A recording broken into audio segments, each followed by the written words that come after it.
In 1961, a mild-mannered teacher named Adolf Eichmann sat in a glass booth in Jerusalem, on trial for orchestrating the Holocaust. When asked how he could commit such atrocities, his answer shocked the world. "I was just following orders." One psychologist watching those trials asked a terrifying question. Could ordinary people like you and me become monsters simply because an authority figure told us to? What he discovered would change psychology forever, and reveal a darkness in human nature that we're still grappling with today. Today, we're diving into 7 psychological experiments that push the boundaries of ethics, morality, and human decency. These studies didn't just cross lines, they obliterated them. But in doing so, they revealed truths about ourselves that we never wanted to know. Experiment 1. The Milgram Obedience Study. Stanley Milgram's laboratory at Yale University looked innocent enough. But what happened inside would become one of the most controversial experiments in psychological history. Picture this. You're told you're participating in a study about learning and memory. You're assigned the role of teacher, and there's another participant to learner, strapped to a chair in the next room. Your job? Simple. Ask questions. When the learner gets an answer wrong, you deliver an electric shock. With each mistake, the voltage increases. At 75 volts, the learner grunts in pain. At 120 volts, he screams that the shocks are painful.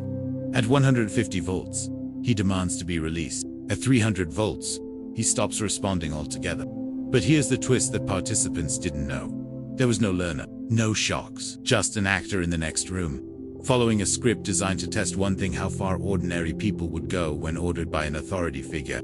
The results were devastating. 65% of participants, that's 2 out of every 3 people, what they believed were potentially lethal 450-volt shocks. They sweated, they trembled, they pleaded with the experimenter to stop. But when told the experiment requires that you continue, they did.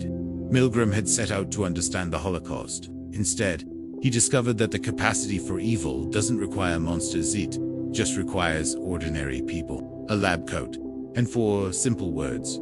Please continue the experiment. The ethical violations were staggering. Participants left believing they had potentially killed someone. Many suffered psychological trauma that lasted years. The experiment was so controversial that it led to the creation of modern ethical guidelines for research. But perhaps the most disturbing finding wasn't about the participants, it was about us. Milgram's study suggested that under the right circumstances, any of us could become perpetrators of unthinkable acts. Experiment 2. The Stanford Prison Experiment, 1971. 10 years after a young Stanford professor named Philip Zimbardo decided to explore a different question. Do people become evil because of their circumstances? Or do evil people seek out certain roles? His answer would come from the basement of Stanford's psychology building, transformed into a mock prison complete with cells, bars, and surveillance cameras. Zimbardo recruited 24 male college students, all psychologically healthy, all middle class, all deemed normal by extensive testing. With the flip of a coin, half became prisoners, half became guards. What happened next defied every expectation. Within hours, the guards began asserting their authority. They made prisoners do push-ups as punishment. They forced them to clean toilets with their bare hands. They made them strip naked and subjected them to humiliating searches. The prisoners, meanwhile, began to break down. Some became passive and withdrawn. Others rebelled, only to be crushed by increasingly sadistic guards. One prisoner had a complete psychological breakdown and had to be released after just 36 hours. But here's what's truly chilling. Zimbardo wasn't just observing, he was participating. He had cast himself as the prison superintendent, and he became so absorbed in the role that he lost sight of the ethical catastrophe unfolding before his eyes. The experiment, planned for 2 weeks, was terminated after just 6 days. Why? Because Christina Masloch, Zimbardo's girlfriend and a fellow psychologist, visited the prison and was horrified by what she saw. She was the only person out of 50 who questioned the ethics of what was happening. The Stanford prison experiment seemed to prove that good people could become monsters when placed in the right system. But decades later, critics would argue that Zimbardo had coached his guards to be cruel, that the experiment was less about discovering human nature and more about creating a predetermined outcome, real or staged. The experiment revealed something unsettling about power, authority, and how quickly social roles can corrupt even the most well-intentioned people. Experiment 3.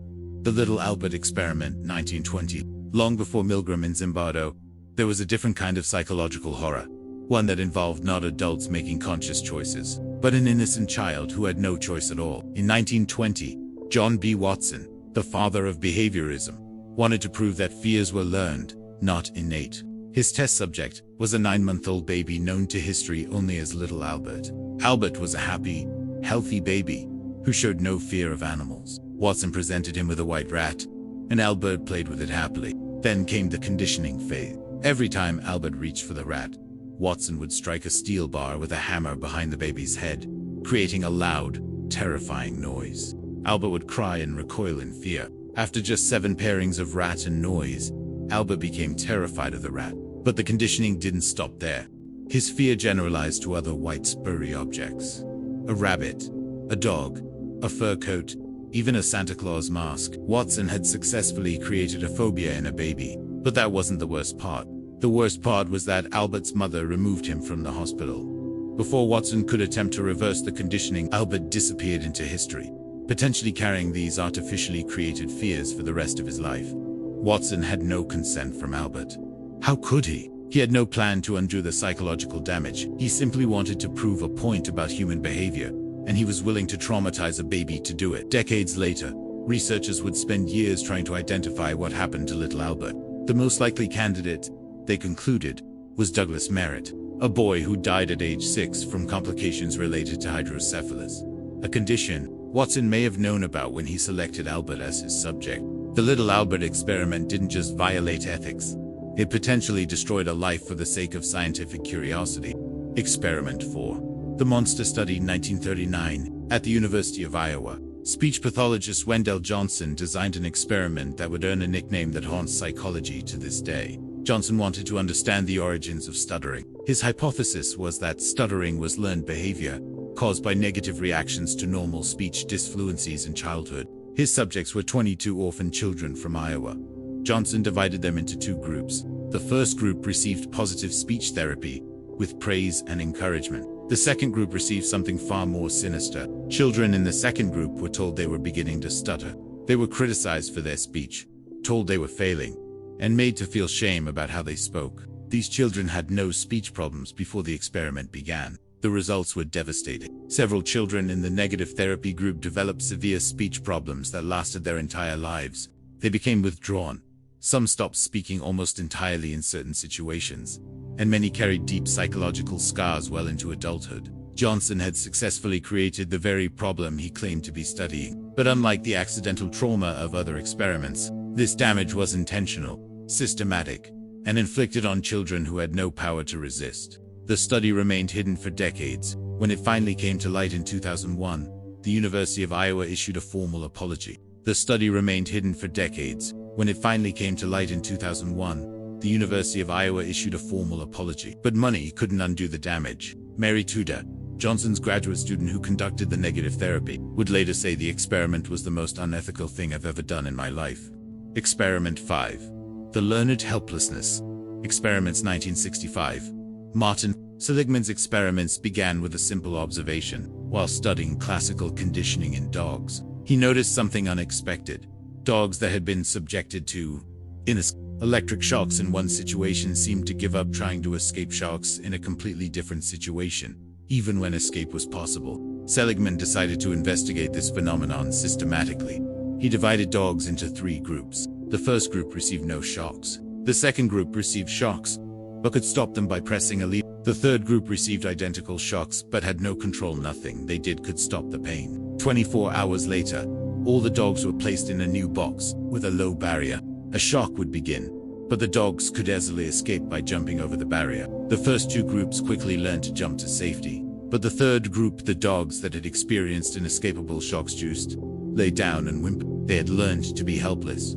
Seligman had discovered a fundamental aspect of psychology. When we learn that our actions don't matter, we stop trying, even when the situation changes and our actions could help us. This research would later lead to breakthroughs in understanding depression and would earn Seligman recognition as one of the most influential psychologists of the 20th century. But the cost was enormous suffering inflicted on animals who had no choice in their participation. The experiments raised profound questions about the ethics of animal research, and whether the potential benefits to human psychology can justify the infliction of psychological torture on sentient beings.